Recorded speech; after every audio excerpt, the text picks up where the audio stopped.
to today's lesson on William Shakespeare, The Tragedy of Julius Caesar. We're going to start out by talking about CLS 1, which is the central meaning. We found the central meaning to be, a man's fate is not always set. However, it is heavily affected by the decisions of himself and those around him.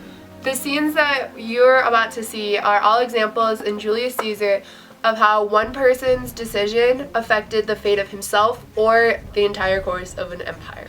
An example of the central meaning is when Cassius decides to kill Caesar. This decision ultimately sets the course of fates for the entire play. It sets the fate for the conspirators as well as Caesar, because with that one decision, it sets everything into motion.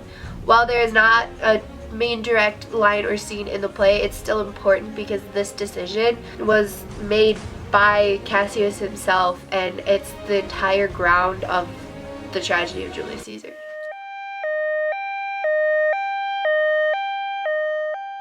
Wherefore rejoice, what conquest brings he home? What tributaries follow him to Rome? To grace and captive bonds his chariot wheels. You blocks, you stones, you worse and senseless things. O you hard hearts, you cruel men of Rome, knew you not Pompey? Many a time and oft have you climbed up the walls of the battlements, to towers and windows, yea, to chimney tops, your infants in your arms, and there have sat the long-lived day, with patience expectations to see great Pompey pass the streets of Rome. And when you saw his chariots but appear, have you not made a universal shout, that timber trembled underneath her banks, to hear the replication of your sounds and made concave shores? And do you now pull on your best attire, and do you now call out a holiday, and do you now strew flowers in his way, that comes to triumph over Pompey's blood? Begone, run to your house, fall upon your knees, pray to the gods, and intermit a plague that needs must enlight on this ingratitude. This text relates to the central meaning because it relates back to when Caesar made a deal with Pompey and Crassus, the two most powerful men in Rome at the time. This set him on the path to becoming the leader of Rome, and this ultimately set the course for the following acts in the play. Beware the Ides of March. What man is that? A soothsayer bids you beware the Ides of March. Set him before me. Let me see his face. Fellow, come from the throng, look upon Caesar. What sayest thou to me now? Speak once again. Beware the Ides of March. He is a dreamer. Let us leave him pass. Hail Caesar, read the schedule. Tremonius doth desire you to overread at your best leisure. That's his humble suit. Oh Caesar, read mine first, for mine's a suit that touches Caesar near. Read it, great Caesar. What touches ourselves shall be served last. Delay not, Caesar, read it immediately. What you mean, Caesar? Think you to walk forth? You shall not stir out of the house today.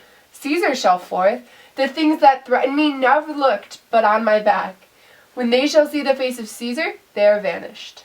That's all I seek, and am moreover a suitor that I may produce his body to the marketplace, and in the pulpit, as becomes a friend, speak in the order of his funeral. You shall mark Antony. An example of the central meaning is when Brutus allows Antony to speak at Caesar's funeral after Brutus has spoken. This set Brutus up because Antony was able to use his intelligence and wit to win over the people of Rome and drive the conspirators out. If this were true, then should I know the secret. I grant I am a woman, but withal, a woman that Lord Bruce took to wife. I grant I am a woman, but withal, a woman well reputed, Cato's daughter. Think you I am no stronger than my sex, being so father and so husbanded? Tell me your counsels, I will not disclose them. I have made strong proof of my constancy, giving myself a voluntary wound here in my thigh. Can I bear that with patience, and not my husband's secrets? Portia is upset because Brutus won't open up to her about his concerns. She wants to help Brutus but can't because she is a woman. Brutus, on the other hand, disregards Portia's concerns for him. This contributes to Brutus's fate, how he joined the conspiracy without consulting his wife. Portia may have stopped Brutus from joining. Another, Brutus, thou sleepst. Awake and see thyself. Shall Rome, etc. speak, strike, redress? Brutus, thou sleepst. Awake. Such instigations have been often dropped, where I have took upon them. Shall Rome, etc. Thus must I piece it out. Shall Rome stand under one man's awe? What, Rome? My ancestors did from the streets of Rome the Tarquin drive when he was called a king. Speak, strike, redress. Am I entreated to speak and strike? Another example of the central meaning is when the people decide to side with Antony. So this causes the people to go with war that Antony promised, and to go against the conspirators. With this I depart, that I slew my best lover for the good of Rome. I have the same dagger for myself, when it shall please my country to need my death. An example of double meaning that can be found in Julius Caesar is in Act 1, Scene 2, lines 344 to 350. So when Brutus says that Caesar has the falling sickness, he literally means that he has epilepsy, which is a condition where you have seizures. However, when Cassius says, no, we hath the falling sickness, he is talking about him, Casca, Brutus, and the rest of Rome, because he is saying that they submit too easily to Caesar's leadership, and that we all know that by now that he's against Caesar entirely. But soft I pray to you, what did Caesar swoon? He fell down the marketplace and foamed at mouth and was speechless. 'Tis very like he hath the falling sickness. No, Caesar hath it not. But you and I, and honest Casca, we have the falling sickness. I know not what you mean by that, but I am sure Caesar fell down. If the Tagrag people did not clap him and hiss him, according as he pleased and displeased them, as they used to do the players in the theater, I am no true In William Shakespeare's The Tragedy of Julius Caesar, a literary element that he uses is a foil. A foil is a character whose traits completely highlight another character's. So for example, in Julius Caesar, Brutus highlights the characteristics of Caesar. So one example of this can be seen when Caesar is making his whole big speech about how he is firm and unmovable and how he's the Northern Star. He's very stubborn, and unlike Brutus, he makes his decisions based on what he thinks is best and not what the other people might think and what he thinks is best for the people. I could be well moved if I were as you. If I could pray to move, prayers would move me. But I am constant as the Northern Star, whose true fixed and resting quality there is no follow in the firmament. Yeah, so a scene where you see Brutus be easily swayed is when he gets the letters that were forged by Cassius. O Rome, I make thee promise, if thy redress will follow, thou receivest thy full petition at the hand of Brutus. You can see how easily manipulated Brutus is.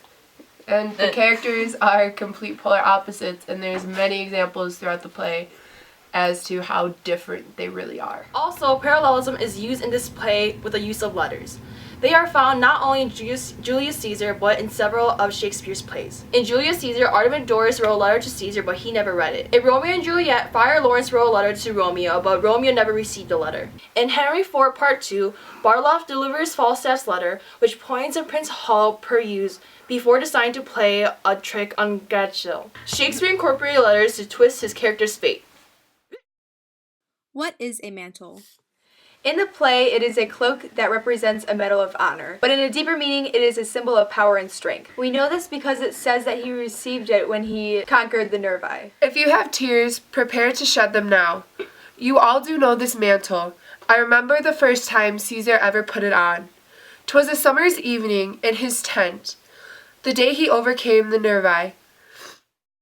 Hi, I'm Sunny and I'm going to talk to you about how Shakespeare entertained his audience in Julius Caesar.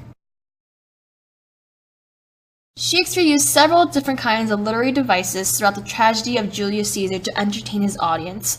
Here are some examples. First is irony. Caesar calls himself the immovable Northern Star, and he gets warned so many times that he will die. It's ironic because great Caesar does die, and it's dramatic because we already know that's going to happen. Puns are also quite common in Shakespeare's plays, and they catch the audience's attention. In this particular quote, the cobbler makes a play on the word sole of your feet and soul the essence of equality. Shakespeare also used couplets and rhymes to catch the audience's ear. In this one, the words sure and endure rhyme.